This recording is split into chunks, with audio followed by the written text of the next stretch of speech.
Bem-vindos a mais uma análise detalhada. Hoje a nossa exploração visual pelas Maldivas vai começar lá no alto, nos céus ensolarados e descer direto para as profundezas mais emocionantes e repletas de tubarões desse paraíso geológico e biológico. Certo, vamos mergulhar de cabeça nisso, literalmente, porque logo abaixo daquela superfície de puro luxo que todo mundo conhece, existe um dos ecossistemas mais cheios de adrenalina do planeta inteiro. É um mundo selvagem, dominado por predadores fascinantes e dimensões que são simplesmente difíceis de acreditar. Entrando na nossa primeira parte, a magia das Maldivas, contrastando a superfície e o fundo. Vamos começar essa nossa descida do nível macro para o micro. É só olhar para esse contraste. De um lado a gente tem aquela superfície clássica de cartão postal com puro luxo e tranquilidade. Mas do outro, uma realidade subaquática totalmente selvagem. Para se ter uma ideia, a estimativa é que essas águas abriguem pelo menos 3/4 de todos os peixes de Recife do mundo inteiro. O choque visual e biológico entre esses dois mundos é absolutamente espetacular. E falando da superfície, existem basicamente duas formas de vivenciar esse arquipélago. Os resorts super famosos oferecem aquele isolamento total, pacotes com tudo incluso e, acredite se quiser, até restaurantes deslumbrantes submersos em cúpulas de vidro. Mas por outro lado, as ilhas locais, onde a população realmente vive, oferecem uma imersão na cultura autêntica e, claro, estadias bem mais econômicas. Um detalhe super importante aqui é que explorar essas ilhas públicas exige o uso de roupas mais recatadas em respeito à cultura local. Trajes de banho, por exemplo, só são permitidos nas áreas específicas para turistas, as famosas Bikini Beaches. Avançando para a nossa segunda parte, o nascimento de um atol. Vamos deixar as habitações humanas um pouco de lado e focar na rocha pura e no coral. As Maldivas são quase inteiramente compostas por atóis, e isso é o que torna a geografia de lá tão única no nosso planeta. Mas, afinal, o que é um atol? Em sua essência, é uma ilha de coral em forma de anel, ou até uma série de pequenas ilhotas que circundam uma lagoa central. São formações geológicas incrivelmente ricas e muito comuns nos oceanos Índico e Pacífico. Vamos ver como tudo isso se constrói na prática, num processo que leva milhões de anos. Tudo começa com o chamado Recife de Franja, que é quando os corais começam a crescer nas águas rasas ao redor de uma ilha vulcânica. Com o passar do tempo, esse vulcão vai afundando bem lentamente, mas os corais não param. Eles continuam crescendo para cima, sempre em busca da luz do sol, formando um recife de barreira e criando uma lagoa entre a ilha e os corais. Por fim, o vulcão desaparece completamente sob as águas, deixando para trás apenas aquele anel deslumbrante de coral puro. Quando a gente observa um atol completo assim, lá do alto, a anatomia fica super evidente. Dá para ver bem esse anel de coral brilhante, protegido, e a água é de um azul muito profundo no vasto oceano ao redor. E um ponto crucial aqui são as passagens nos corais, que os moradores locais chamam de cândulos. Elas basicamente conectam a lagoa central ao oceano aberto, funcionando como corredores intensos de nutrientes. É exatamente isso que cria áreas de alimentação que são simplesmente perfeitas para a vida marinha. Chegamos à terceira parte, perfis de mergulho.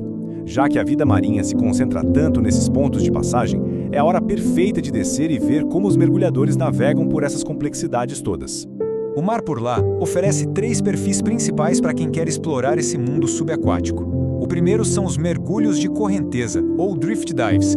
Neles, a força das monções indianas cria fluxos super rápidos que literalmente transportam os mergulhadores pelos candus. O segundo perfil envolve os pináculos, que lá são chamados de tilas.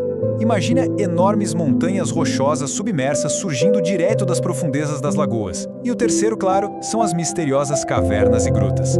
Agora, explorar esses labirintos submarinos, tipo o gigantesco sistema no atol de Vavu, não é brincadeira. Exige um preparo técnico extremo e é dividido em níveis bem rígidos. A jornada começa na zona de gruta, onde a luz do sol ainda consegue entrar e o limite é de 21 metros de profundidade.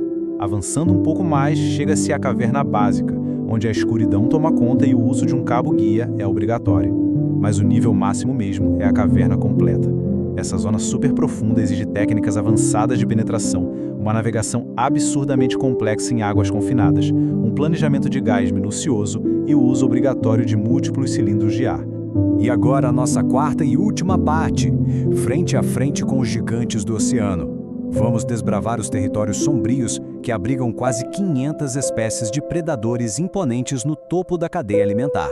Antes de mais nada, a gente precisa esquecer todo aquele sensacionalismo fabricado por Hollywood, sabe? Aqueles filmes que mostram essas criaturas geniais como vilões cheios de maldade. Tubarões não veem seres humanos como comida, de jeito nenhum. Na verdade, ter uma presença massiva desses predadores na água é, sem dúvida, o maior atestado de que um ecossistema marinho está saudável, vibrante e prosperando. E para planejar um mergulho inesquecível, entender as mudanças sazonais drásticas de lá é totalmente indispensável. A estação seca, que rola de dezembro a abril, garante aquela visibilidade cristalina e mares perfeitamente calmos. Já a estação chuvosa, de maio a novembro, enche o mar de plâncton microscópico. E é exatamente essa sopa nutritiva gigante que atrai espécies filtradoras de proporções monumentais, como as majestosas raias-manta e os gigantescos tubarões-baleia. E essa divisão ilustra muito bem como as águas locais formam um autêntico mapa do tesouro para os mergulhadores. Dependendo de onde se vai, o alvo muda completamente. O atol de Fuvamula, por exemplo, é o reino dos tubarões-tigre e tubarões-raposa. Já o atol de South Yari é o destino número 1 para nadar ao lado dos tubarões-baleia. North Yari esconde cardumes imensos de tubarões-martelo. Em South Malé, a gente encontra os velozes tubarões cinzentos e os de galha branca. E Vavo é famoso pelos inquietos tubarões de galha preta em seus labirintos de pedra. Mas o grande destaque precisa ser o enigmático atol de Fuvamula, que a galera apelidou de Tiger Zoo. Ver um tubarão-tigre robusto nadando na maior tranquilidade perto do fundo de areia dá uma injeção de adrenalina simplesmente sem igual. Só que tem um detalhe muito importante. Por causa das correntes oceânicas extremamente fortes nessa área, mergulhar com segurança do lado dessas criaturas gigantes exige bastante certificação e uma experiência avançada real.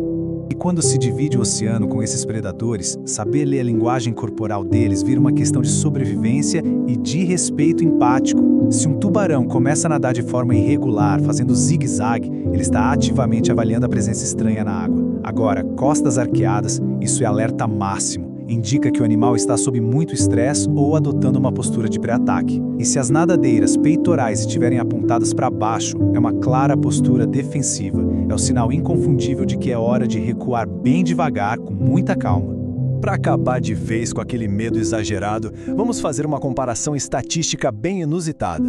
Qual é o risco real de sofrer um incidente com um tubarão contra a probabilidade de ser atingido por um simples coco caindo de uma árvore?